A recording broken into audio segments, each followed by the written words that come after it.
ala toha rasulillah salatullah salamullah ala yasin habibillah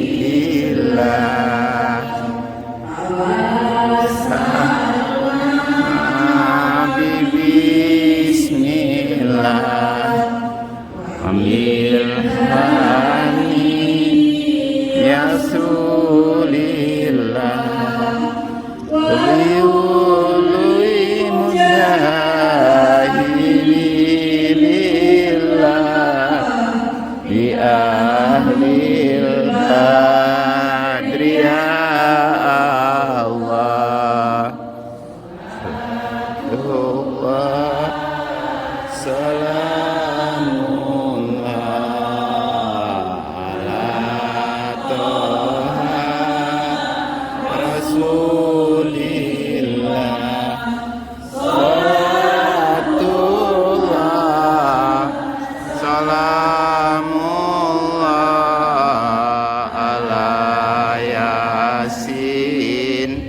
Habibillah. Assalamualaikum warahmatullahi wabarakatuh, sahabat Ujang Channel. Hari ini Jumat 27 Januari 2024, giat rutin Ikatan Persaudaraan Haji Rejang Lebong, pengajian bulanan yang dilaksanakan setiap minggu ketiga setiap bulannya di Masjid Baitul Makmur, Masjid Agung Baitul Makmur Curug. Sekaligus hari ini memperingati Hari Isra Mi'raj Nabi besar Muhammad SAW. Hadir Ketua FIDHI Bapak Ai Suhardi dan juga penceramah kita Ketua Pimpinan Cabang NU Rejang Lebong serta anggota Ikatan Persaudaraan Haji Rejang Lebong. Selamat siang, selamat beraktivitas, salam sehat, sukses dan bahagia. Ini dibuka dengan bersalawat.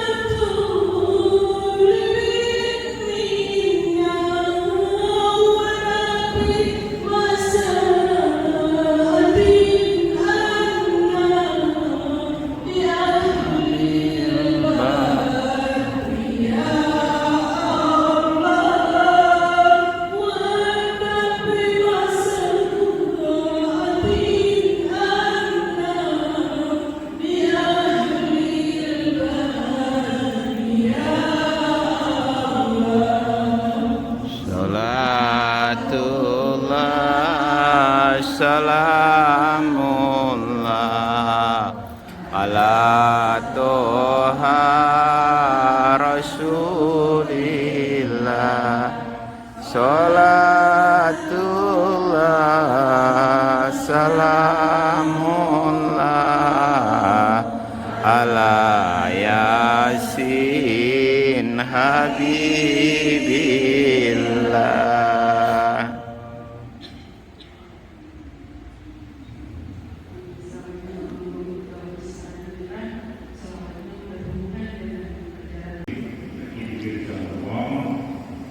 Sahabat Ujang Channel, sahabat tani, sahabat religi, hikmah Isra Mi'raj disampaikan oleh Bapak Dr. Haji Ngadri Yusro, Dekan Fakultas Tarbiyah IAIN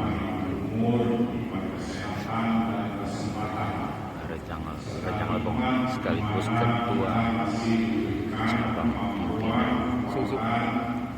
NU.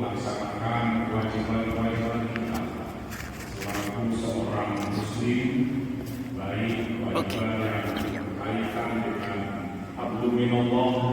maupun kewajiban yang berkaitan Semprot dulu yang orang datang. Lisan yang masih sehat ini masih kita basahi dengan lantunan. Ini tempatnya di Masjid Agung. Kalimat thayyibah lainnya. Alhamdulillah, Masjid Agung Baitul kita yang Maqdis. sehat ini masih dapat kita pergunakan untuk mendengarkan senandung ayat suci Al-Quran dan nasihat-nasihat keagamaan. Alhamdulillah, kita masih dimudahkan oleh Allah menuju ke majelis-majelis ilmu.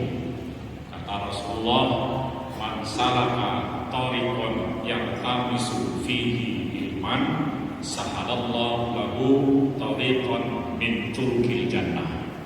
Siapa yang kakinya mudah melangkah ke tempat-tempat di mana di tempat itu menuntut ilmu pengetahuan, ya, maka akan dimudahkan oleh Allah langkahnya menuju pintu daripada pintu-pintu surga. Pintu surga itu banyak, ada 7 macam. Salah satu pintu itu disediakan oleh orang-orang yang kakinya ringan, mudah melangkah ke tempat majelis ilmu, majelis zikir. Majelis zikir itu kata Rasulullah tamannya surga. Satu hari kata Rasulullah, "Idza marartum min riyadil jannah fartamu." Apabila engkau ketemu berjumpa dengan taman surga, maka mampirlah, datanglah.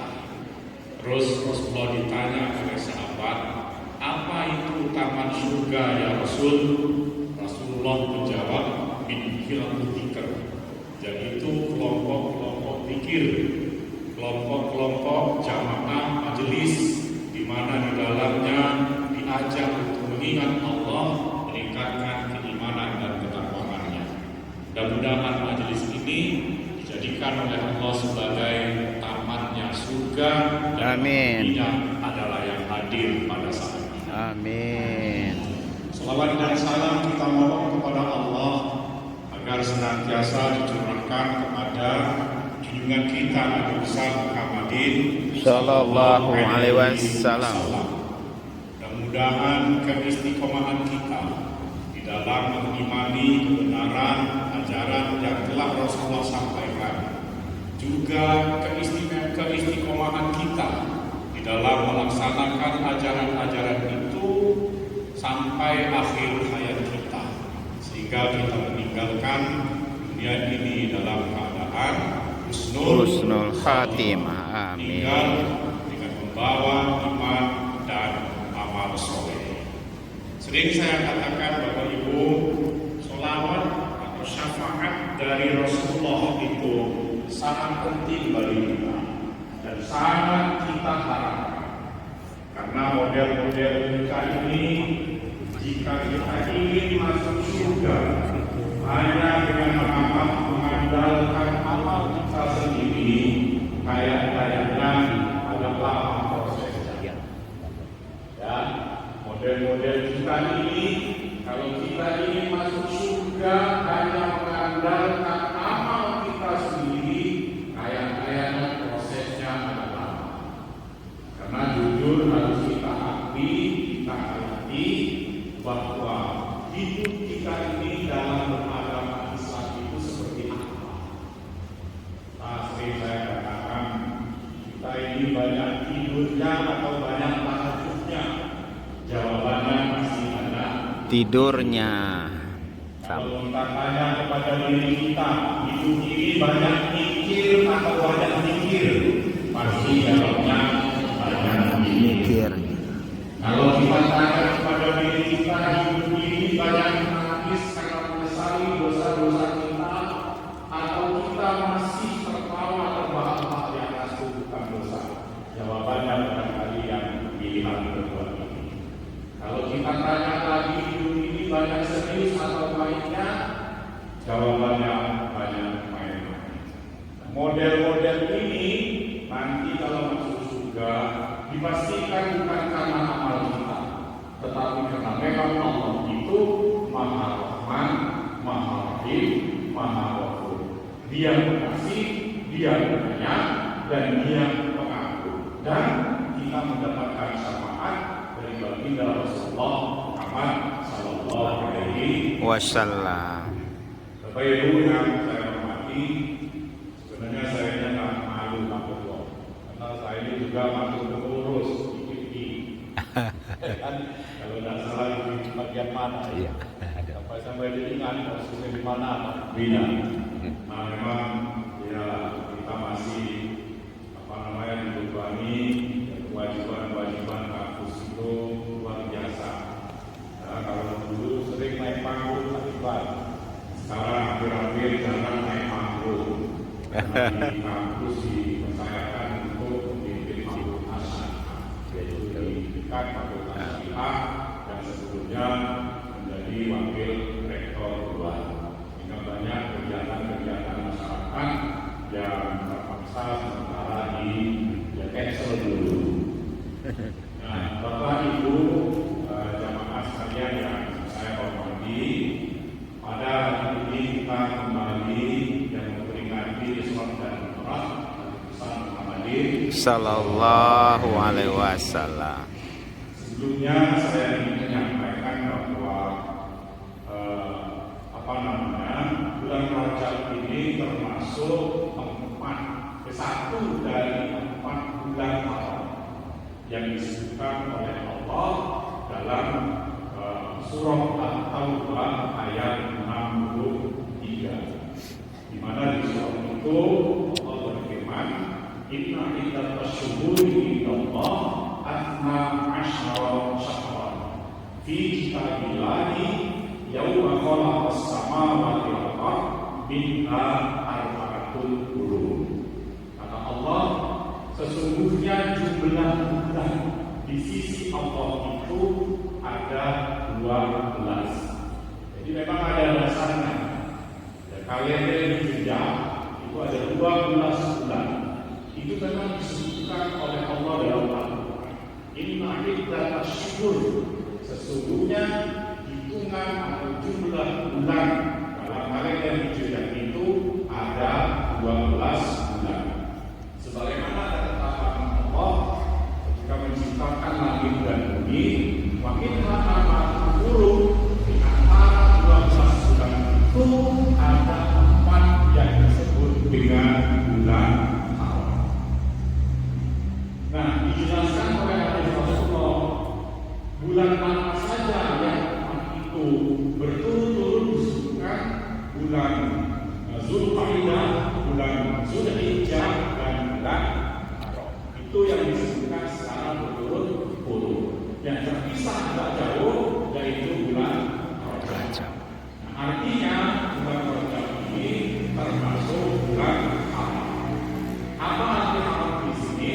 Arti haram di sini bukan yang jelek, bukan yang buruk, bukan yang dilarang oleh Allah. Haram itu berasal dari ancaman hurmat yang artinya penuh dengan kemuliaan. Kenapa masjid di Mekah itu disebut dengan Masjidil Haram? Karena masjid itu penuh keberkahan. Saya baca hadis Pak, 24 jam itu keberkahan dicurahkan oleh Allah di sekeliling masjid itu sebanyak 120 keberkahan yang dicurahkan oleh Allah di Masjidil Haram.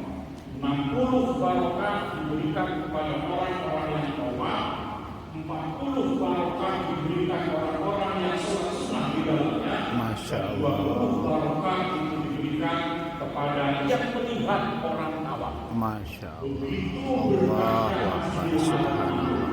dia tidak tawaf, dia tidak sholat, melihat orang-orang saja itu keberkahan yang didapat 20 dari 120 keberkahan yang diturunkan oleh Allah di Masjidil Haram.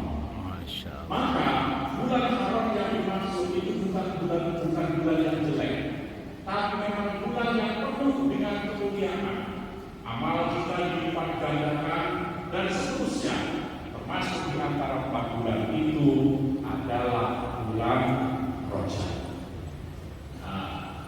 Nah itu kita dianjurkan untuk banyak beramal di bulan Rajab ini.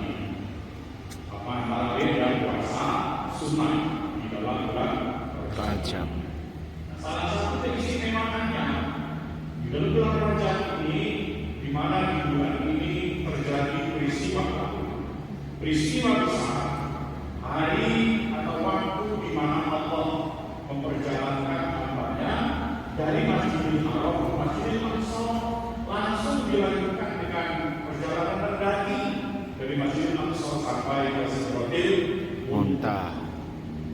Jelas peristiwa ini ditegaskan oleh Allah dalam Al-Quran yang tadi sudah dibacakan oleh pembaca Al-Quran dan berbunyi Subhanallah asra bi 'abdihi lailan minal masjidil haram ila masjidil aqsa alladzi barakna hawlahu linuriyahu min ayatina innahu huwas samiul Basir. Kenapa kita dianjurkan untuk mengingat peristiwa-peristiwa penting? Kenapa kita dianjurkan untuk mengingat peristiwa-peristiwa besar yang istilah kita hari besar Islam? Karena memang Allah menyuruh kita agar kita mengingat peristiwa-peristiwa penting itu. Kan? Di dalam surah Ibrahim ayat 5 Allah berfirman, wa dzakirhum bi ayyamillah inna fi dzalika laayatin likulli sabarin syakur. Wa dzakirhum, kata Allah, Musa, peringatkanlah mereka. Ini Allah menyuruh Musa agar Musa mengingatkan kepada kaumnya. Wa dzakirhum bi ayyamillah, dengan hari-harinya Allah. Inna fi dzalika, sesungguhnya pada hari-hari Allah itu ayat likulli sabarin syakur, terdapat tanda-tanda kekuasaan Allah, tanda-tanda kebesaran Allah bagi orang yang sabar dan bersyukur. Berdasarkan ayat ini memang kita diperintahkan untuk mengingat hari-hari istimewa, peristiwa-peristiwa besar yang terjadi di alam ini. Karena itu Al-Quran pembilan ini itu satu-satunya kitab suci yang sangat menghargai sejarah. Gak ada kitab suci lain yang menghargai sejarah. Apa buktinya Pak Ustaz bahwa Al-Quran ini kitab suci yang sangat menghargai sejarah? Hampir semua peristiwa-peristiwa besar yang terjadi di alam ini dicantumkan oleh Allah di dalam Al-Quran. Peristiwa Subhanallah. penciptaan langit dan bumi diceritakan oleh Allah dalam Al-Quran. Peristiwa penciptaan Adam dan Siti Hawa diceritakan oleh Allah dalam Al-Quran. Peristiwa bagaimana Nabi Adam dan Siti Hawa sampai dikeluarkan oleh Allah dari surga, dikeluarkan ke dunia ini, dipisahkan dalam jarak yang cukup jauh, dalam waktu yang cukup lama, dan pada akhirnya nanti ketemu di Jabal Rahmah. Ya, itu juga diceritakan oleh Allah dalam Al-Quran. peristiwa banjirnya Nabi Nuh juga diceritakan oleh Allah dalam Al-Quran. Peristiwa bagaimana ketika Namrud akan membakar Nabi Ibrahim juga diceritakan oleh Allah dalam Al-Quran. Peristiwa bagaimana ketika Allah menyelamatkan Nabi Musa dan pengikut-pengikutnya dari jalan kafir Fir'aun juga diceritakan oleh Allah dalam Al-Quran. Dan peristiwa Isra dan Mi'raj pun juga diceritakan oleh Allah dalam Al-Quran. Maka dapat disimpulkan bahwa Al-Quran merupakan kitab suci yang sangat menghargai sejarah.